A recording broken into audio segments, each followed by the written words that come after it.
Well, Chris Blackwell may be a name you haven't heard before, but he's a renowned music producer and much more than that. Yahoo Finance editor-in-chief Andy Serwer recently interviewed Blackwell, and Andy joins us now. So, Andy, Blackwell founded Island Records, was Bob Marley's producer, and is considered the man who essentially brought reggae music to the world. So why should we care about him, though?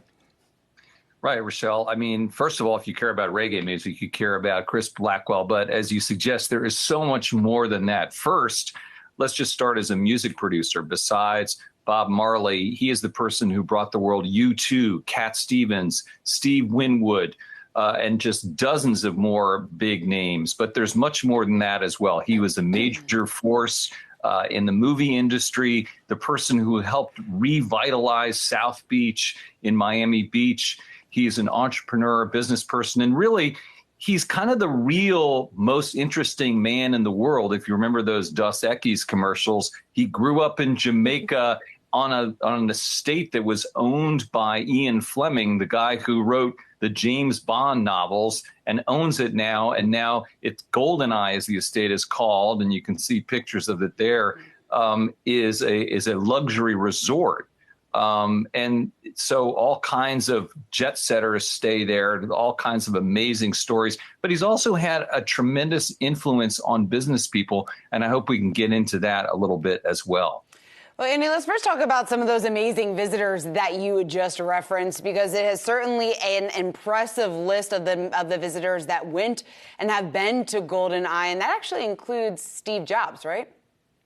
Yeah, and just the stories that this guy could tell, Shauna, it's just, you could talk to him all day. He's now, Blackwell's 85 years old, so there is a lot of history. So he told me about when Steve Jobs came to GoldenEye in 1984 for Jobs' 29th birthday. And he told me the story. I was able to sort of piece it together. He told me that Jobs came over from New Orleans from a computer conference, and that would have been SoftCon there in NOLA back in that year. And then he said that Jobs was looking around for a VHS cassette machine to play a tape of this commercial that he had. And of course, I realized that was that 1984 iconic commercial that played at the Super Bowl that year, which showed the introduction of the Macintosh and going up against IBM. And the reason why Jobs wanted to show it to Blackwell and all the other guests was because, of course, there was no internet back then. There was no YouTube to show the commercial. It showed on the Super Bowl that year once, and that was it. So just incredible stories like that. You mentioned business connections. Dan Loeb, CEO of Third Point, one of the biggest hedge funds in the world, is one of those connections. How are they connected? Yeah, Dave, I mean, this is another just incredible story. I mean, who would have ever imagined that Dan Loeb, who, as you say, it's Third Point, not only one of the biggest hedge funds in the world, but very high profile and activist investor right now going after Disney, of course, as you probably know.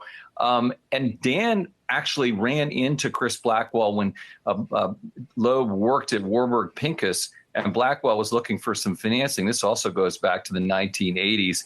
And he followed Blackwell out to the elevator and said, if you're ever looking for someone to work with, I'm the guy. Blackwell hired him a year later.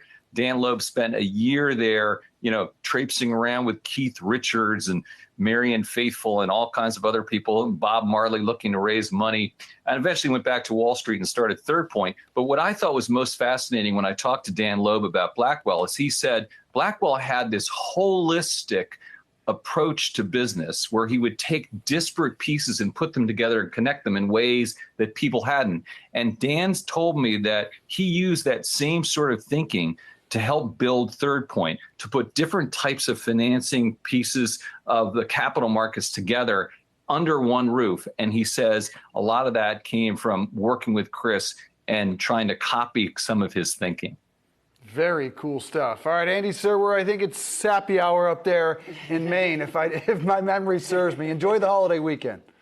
You too, guys. Thank you.